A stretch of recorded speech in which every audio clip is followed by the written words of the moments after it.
అందరికీ నమస్తే, జై శ్రీరామ్, భారత్ మాతాకి జై. అందరికీ తెలిసినా కానీ ఇంకా మొద్దు నిద్రపోతున్నామంటే ఆలోచించాలి. హిందువులారా అర్థం చేసుకోండి, ఈరోజు పశ్చిమ బెంగాల్లో హిందువులపై జరుగుతున్న దాడి అంతా ఇంత కాదు, నరమేధం సృష్టిస్తున్నారు. అక్కడ హిందువులనే కాదు, అక్కడ భారత ఆర్మీకి సంబంధించిన కుటుంబాలను టార్గెట్ చేస్తూ ఆ ఇంటిపైన వాళ్ళు దాడులు చేస్తూ వాళ్ళకు వచ్చిన మెడల్స్ని, వాళ్ళ యొక్క డ్రెస్సులని, వాళ్ళు పెట్టెలో పెట్టుకున్న డ్రెస్సులను తలగబెట్టేస్తున్నారు. వాళ్ళపైన, వాళ్ళ ఇంటి కుటుంబ సభ్యులపైన వాళ్ళ యొక్క అరాచకాలు సృష్టిస్తున్నారు. అర్థం చేసుకొని దేశం ఎటువైపోతుందో అని చెప్పేసి ఈరోజు భారత రాజ్యాంగాన్ని చేతిలో పట్టుకొని తిరుగుతున్న కాంగ్రెస్ నాయకులారా, ఈరోజు అదే భారత రాజ్యాంగంలో చట్టంలో చేర్చబడిన ఏదైతే అంబేద్కర్ రాసిన రాజ్యాంగానికి అనుకూలంగానే ఈరోజు భారతీయ జనతా పార్టీ అక్కడ నిర్ణయం తీసుకున్నది. అది రాజ్యాంగానికి లోబడి తీసుకున్న నిర్ణయము. దానికి ప్రతి ఒక్కరు కట్టుబడవలసి ఉండాల్సిందే. ఈరోజు ఏం జరుగుతుంది, ఈరోజు పార్టీలకు అతీతంగా అక్కడ ఎంఐఎం కానీ, అటు బీఆర్ఎస్ కానీ, అటు కాంగ్రెస్ కానీ, వాళ్ళకు సంబంధించిన కాంగ్రెస్ నాయకులు, అక్కడున్న ముస్లింలు, కొంతమంది ముస్లింలు పార్టీలకు అతీతంగా వాళ్ళు చెప్పే ధర్నాలో పాల్గొంటున్నారు. ఏమవుతుంది, ఈరోజు నీ హిందువు, నీ తోబుట్టు నీ హిందువు ఈరోజు ఆడ ఊచకోతకు గురవుతుంటే ఎందుకు మాట్లాడలేకపోతున్నావు? ఓ ప్రజాప్రతినిధి, నిన్నే ప్రశ్నిస్తున్నా. ఓ ప్రజాప్రతినిధి, ఓ ఎంపీ హోదాలో ఉన్న కాంగ్రెస్ ఎమ్మెల్యేలారా, ఎంపీ హోదాలో ఉన్న కాంగ్రెస్ ఎంపీ, బీఆర్ఎస్ ఎమ్మెల్యేలారా, ఎందుకు మీరు మాట్లాడలేకపోతున్నారు? అక్కడ ఊచకోతకు గురవుతున్నది హిందువు కాదా? ఎందుకు ఈరోజు దినము ఒక దేశం కాని దేశంలో అక్కడ ముస్లింలకు ఏమైనా ఇబ్బంది జరిగితే జై పలిస్తానా అని చెప్పేసి మాట్లాడే అశుద్ధిని వహించి తన యొక్క మతంకి అతను సహకరించుకుంటున్నాడు. తన మతానికి ఎక్కడన్నా ఇబ్బంది జరిగితే మాట్లాడుతున్నాడు. స్వయంగా పార్లమెంట్లో మాట్లాడిండు. మీరెందుకు మాట్లాడలేకపోతున్నారు? ప్రజాప్రతినిధులారా, ఓ బీఆర్ఎస్ నాయకులారా, మీరు ఎందుకు మాట్లాడలేకపోతున్నారు? భారత రాజ్యాంగానికి లోబడే కదా ఈరోజు దినం చట్టాన్ని ఏర్పరిచిర్రు. మీరు ఎందుకు మాట్లాడలేకపోతున్నారు? ఈ విషయంలో మీరు మాట్లాడండి.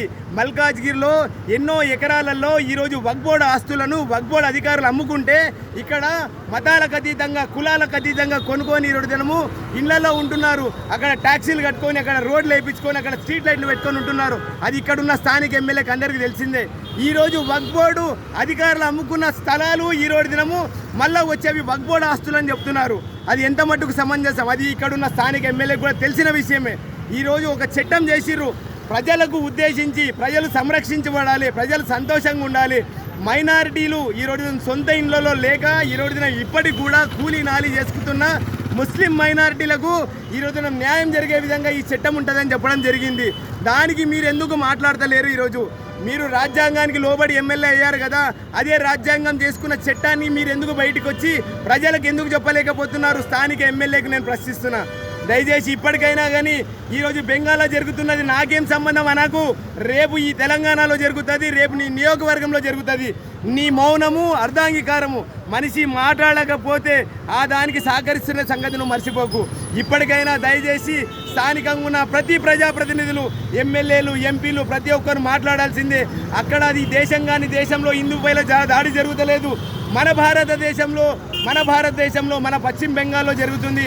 రాజ్యాంగాన్ని లోబడి ఈరోజు తీసుకున్న చట్టానికి ఈరోజు కట్టుబడాల్సి ఉండాల్సిన నాయకులే ఈరోజు ఉండలేకపోతున్నారంటే అర్థం చేసుకోర్రి. దేశము ఎక్కడ పోతుంది? మీరు అన్నదు. ఇంకొక విషయం చెప్తాను. 140 సార్లు భారత రాజ్యాంగాన్ని మీరు సవరణ చేసి ఈరోజు దినం వక్ఫ్ బోర్డు చట్టాన్ని తీసుకొచ్చారు. మీరు వాస్తవమా కాదా? ఎక్కడిదండి సెక్యులర్ దేశము? సెక్యులర్ ఎప్పుడు? రాజ్యాంగం రాసిన అంబేద్కర్ గారు రాయలేరు కదా సెక్యులర్ అనే పదము. మీరు సవరణ చేసుకొని తీసుకొచ్చారు సెక్యులర్. మీరు వక్ఫ్ బోర్డు చట్టాన్ని మీరు సవరించి తీసుకొచ్చారు. ఈరోజు దినం ఆ సవరణను ఈరోజు ప్రజల మద్దతుతో ఈరోజు దినము మళ్ళొకసారి ఇవి రాబోయే రోజులల్లో ఇది మంచి పద్ధతి కాదని చెప్పి భారతీయ జనతా పార్టీ దానికి సవరణ చేస్తే ఈరోజు దినము ఈ విధంగా దాడులు, హిందువులపై దాడులు జరుగుతుంటే ప్రజాప్రతినిధులు ఎందుకు మౌనం వహిస్తున్నారో అర్థం చేసుకోవాలి. ఇప్పటికైనా మాట్లాడకపోతే రాబోయే రోజులలో ఖచ్చితంగా మీరు గుప్పెడు ఓట్ల గురించి మీరు దినం మౌనం వహిస్తున్నారు. రాబోయే రోజులలో అధిక సంఖ్యలో ఉన్న హిందూ మెజారిటీ ఓట్లు మీకు నిజంగా దూరం అవుతాయని మరొకసారి హెచ్చరిస్తూ భారత్ మాతాకి జై, జై శ్రీరామ్.